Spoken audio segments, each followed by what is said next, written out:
Hola, mi nombre es Juan Pajón de Quinto Segunda y este es mi segundo video tutorial de motores de corriente continua y corriente alterna. Bueno, empezaremos hablando de motores de corriente continua. Los tipos de motores de corriente continua, bueno, el primero sería un motor de excitación independiente. Es un motor el cual se alimenta desde el rotor y el estator de dos fuentes de tensión independientes. Por esto, el campo del estator es constante al no depender de la carga del motor y el par de fuerzas es entonces prácticamente constante. Este tipo de motor logrará una velocidad estable en carga, un buen par de arranque y una gran flexibilidad de mando y control. Aunque su desventaja es que deberemos utilizar una fuente de corriente exterior.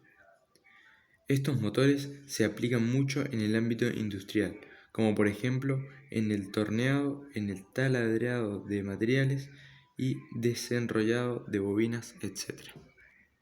Bueno, ahora vamos a hablar de los motores en serie. El motor en serie es un tipo de motor eléctrico de corriente continua en el cual su inductor e inducido están conectados en serie.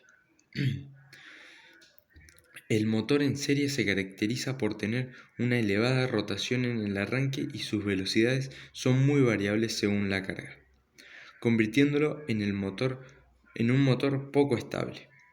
Otras características es que la potencia es casi constante para cualquier velocidad y que soporta las variaciones bruscas, pero también es caracterizado por tener un par de fuerza bajo. Sus aplicaciones se pueden ver cada vez que es necesario un gran par de motor, como en los tranvías, locomotoras, etc. Recordemos que pueden ser inestables al trabajar en vacío. Bueno, ahora hablaremos del motor shunt, o sea, el motor conectado en paralelo. El motor shunt o motor...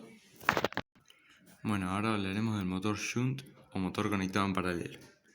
El motor shunt o motor en paralelo es un motor eléctrico de corriente continua. Desde su bobinado inductor principal está conectado en paralelo con el circuito formado por los bobinados inducidos. Otras características es que en el arranque el par de motor es menor que en el del motor en serie. Ahí está. Ahí lo ponemos. También este motor es mucho más estable que uno en serie y contiene un par de fuerza mayor. Sus aplicaciones se pueden ver en máquinas o herramientas, como por ejemplo en un taladro.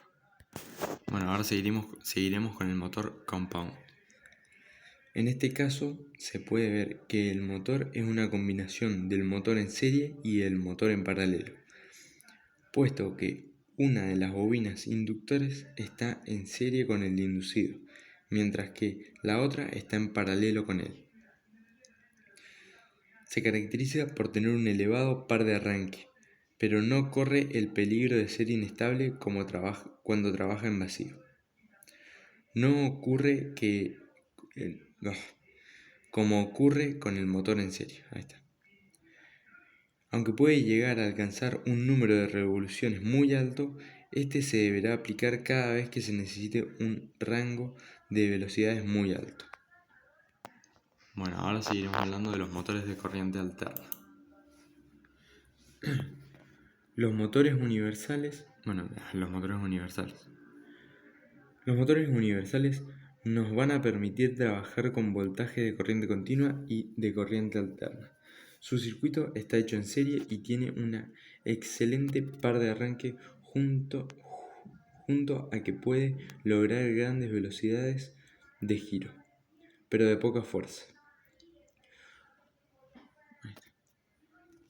Como desventaja podremos ver que su construcción no está hecha para tenerlo funcionando por largos periodos de tiempo. También otras desventajas es que en este tipo de motores veremos chispas debido a las emisiones electromagnéticas. Las aplicaciones de este motor se pueden ver muy seguido en la vida diaria. Se puede ver en licuadoras, ventiladores, taladradores, etc. Recordemos que este motor es monofásico, o sea, solo tiene una fase.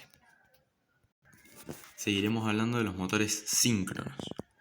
El motor síncrono trabaja sincronizado con el campo magnético rotatorio.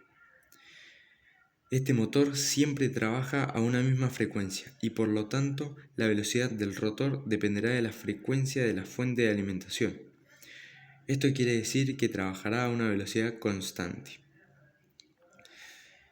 En los motores síncronos podemos ver que la velocidad del rotor y la velocidad del campo magnético del estator son iguales. Los motores síncronos los podemos encontrar en las zonas industriales como en las trituradoras, estaciones de bombeo, tranvías, etc. Como también en nuestras casas, como en lavavajillas, lavadoras, etc. Seguiremos hablando de los motores asíncronos. Los motores asíncronos o de inducción son aquellos que funcionan mediante corriente alterna, necesaria para poder producir la torsión del motor. Estos motores, a diferencia de los motores síncronos, no necesitan una conmutación mecánica para funcionar. En el caso de los motores asíncronos, el rotor gira a una velocidad diferente a la del campo magnético del estator, cosa que no pasa en el motor síncrono. Estos motores los podemos ver en electrodomésticos como también en aparatos del uso diario y en vehículos de desplazamiento. Motor asíncrono de jaula de ardilla. Estos motores utilizan una pieza muy similar a una jaula de ardilla donde se produce el campo magnético rotatorio. Esta pieza es la que recubre el rotor del motor asíncrono.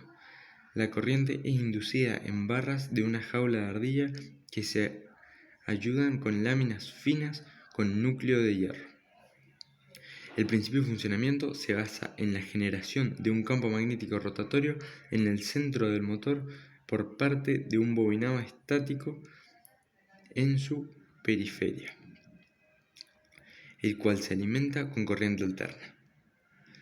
Este tipo de motor tiene muchas ventajas, como por ejemplo, es que son muy compactos y a su vez muy escalables, pudiendo fabricarlos en el tamaño que queramos. Son muy eficientes y hoy en día son flexibles a la hora de variar velocidad la variación de velocidad. Y entre sus desventajas tenemos que a la hora de arrancar tienen un alto consumo. Ahora seguiremos con el motor asíncrono con rotor bobinado. Este tipo de motores necesita una baja corriente de arranque, o mejor dicho, una pequeña inducción. Los mismos se recomiendan para aplicación con elevada inercia rotativa, como son los molinos eléctricos. Los anillos rozantes, en este caso, sirven para conectarse desde el exterior al circuito eléctrico que está integrado en el rotor. Se trata de resistencias externas. Ahora seguiremos con el motor asíncrono monofásico. En el caso del motor asíncrono monofásico, el estator tiene un devanado monofásico y el rotor es de jaula de ardilla. A diferencia de los motores asíncronos trifásicos, estos son de menor potencia. En este caso, el campo magnético generado es igual a la suma de los dos campos giratorios. Por eso, estos motores asíncronos monofásicos no arrancan por sí solos y necesitan de una resistencia o condensador para poder ponerse en marcha. El motor monofásico no tiene par de arranque. Los motores monofásicos se aplican tanto en electrodomésticos como en pequeñas máquinas y aparatos, como lavadoras, frigoríficos, máquinas, herramientas, fotocopiadoras, etc. Ahora vamos a hablar de el desplazamiento en los motores eléctricos. El desplazamiento es la diferencia entre la velocidad actual de un motor a inducción y la velocidad síncrona. Ahí se ve claramente, desplazamiento del plano neutro magnético. Es que cuando no lo llega, el motor no llega a la misma velocidad que el campo magnético, no lo alcanza. Ahora hablaremos de la secuencia de fases. La secuencia de fases es el orden en el que se suceden los valores máximos de las tensiones de cada una de las fases de un generador trifásico. Ahora hablaremos de la velocidad síncrona. La velocidad síncrona en una máquina eléctrica de corriente alterna es la velocidad a la que gira el campo magnético rotante. La velocidad de sincronismo en una máquina de corriente alterna depende del número de polos y de la frecuencia de la red de suministro eléctrico. La velocidad del sincronismo en una máquina síncrona es igual a la velocidad del rotor. En cambio, por otro lado, la velocidad de sincronismo en un motor asíncrono esta vez es levemente superior a la velocidad del rotor.